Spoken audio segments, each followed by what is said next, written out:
Азыркы учурда соц тармактардын колдонуучулары эле коомдун пикирин жаратууда. Алар көп болсо 1000 адам.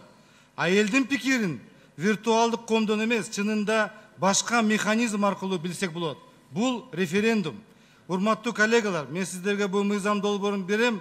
Коомчулук менен, айрым саясий партиялар менен биргеликте референдум боюнча мыйзам долбоорун даярдадык. Бул маселе мамлекеттик башкаруу системасын тандоо. Мына биз анализ кылдык, 6 референдум өттү 96 жылдан баштап. Бул референдумдарды анализ кылып көрсөк, ар дайым бийлик өзү тандап жана Кыргызстан элине сунуштап турду. Биздин жарандарыбыз болсо бийлик тандаган жана сунуштаган башкаруу системасын кабыл алууга мажбур болуп турду.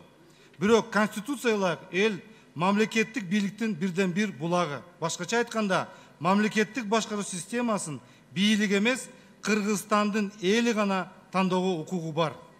Ошого байланыштуу биз коомчулуктун кароосуна Кыргыз Республикасында мамлекеттик башкаруу системасын тандоо укугун Кыргызстандын элинин кароосуна коюу боюнча референдумду өткөрүү жөнүндөгү мыйзам долбоорун сунуштайбыз.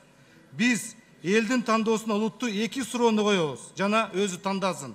Биринчи, же президенттик башкарууну тандасын, же парламенттик башкарууну тандасын.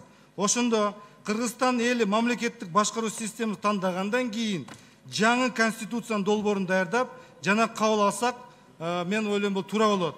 Ошондо жаңы конституция 24-жылдан баштап күчүнө кирет.